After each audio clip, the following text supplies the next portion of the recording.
I have a brief announcement, everyone. I would like to say, on behalf of everyone who saw this coming from approximately 11,000 miles away, told you so. CBS News' ratings are collapsing. Thank God. According to a new report in Status News, viewership has been cratering since Paramount decided the best strategy for a major American news network was to become a multi-million-dollar apology to dear leader Donald Trump. Turns out that people don't want to watch state media. I know, shocking. No one could have predicted this, except for me and you and all of your friends and experts and everyone else. So let's recap very briefly what CBS did to get here. Look, Paramount, they needed Trump's approval for its Skydance merger. They settled Trump's meritless lawsuit against 60 Minutes for $16 million, a lawsuit that just about every legal expert had no basis for even being filed. CBS canceled Colbert 3 days after he called that deal on air a big fat bribe. They forced out the longtime 60 Minutes executive producer, who resigned, citing, quote, loss of journalistic independence. And then they installed Bari Weiss, a woman whose primary qualification for running a news network is that she once wrote a resignation letter from the New York Times that conservatives printed out and framed. They installed her as editor-in-chief of CBS News. They made Trump ally Tony Dokoupil the anchor of CBS Evening News. They shuttered the nearly 100-year-old CBS radio news service, the one that Edward R. Murrow and Walter Cronkite built. Apparently because you can't put a Trump-friendly spin on Radio Archive from 1940. And through all of it, they kept saying, it's not political, it's only financial. It's just about the future of journalism. Viewers, like you and me, heard that this isn't political, and then saw them be very political. And we did what we should do. We changed the channel. Because here's the thing about audiences.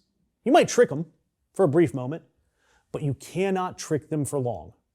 You might be able to rebrand. You can hire a buzzy editor-in-chief that relates to conservatives. You can put a new, terrible anchor behind the desk that has the personality of the desk. But if the editorial DNA of a news organization has been rearranged to avoid angering a man that has the temper of a toddler that just had his binky removed, the masses, they feel it. And the ratings feel it. And here's the beautiful, poetic, almost Shakespearean irony of all of it. The entire point of turning CBS into a Trump-friendly outlet was to secure this Paramount-Skydance merger. The merger that was supposed to make both of them stronger, more valuable, better positioned.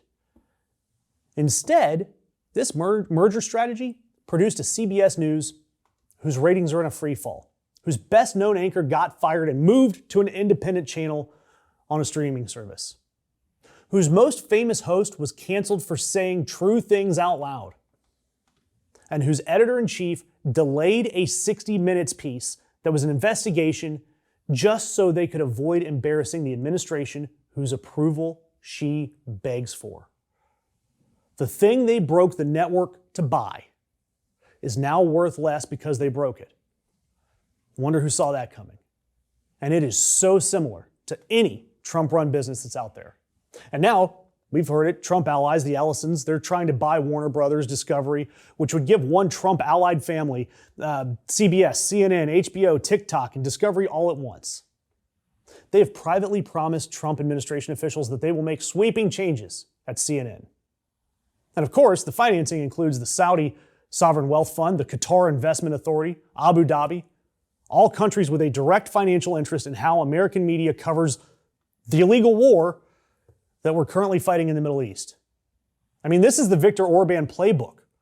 You don't just seize the media, you just make sure that the right businessmen own it and you understand what the arrangement requires. Hungary figured this out years ago, and we're watching it happen now in our country. But if you had any hope, this is the part that keeps that hope alive. It's not working. The ratings at CBS are proof that you can buy a news network. You can put a Trump-friendly face on it. You can fire the people who push back and settle all the lawsuits you want. And viewers will still find their way to the truth somewhere else. Colbert, he told his audience to go to YouTube. Guess what they did? They went to YouTube. Millions of them. His Tallarico interview, it went viral. The censorship backfired so completely that it might have even helped Tallarico win his primary. You cannot force people to watch state media in a country that has the internet. And as long as that's true, channels like this exist. We haven't installed a bias monitor, and we don't delay any investigations or stories because a sponsor or Trump tell us to. We just keep doing the show for you.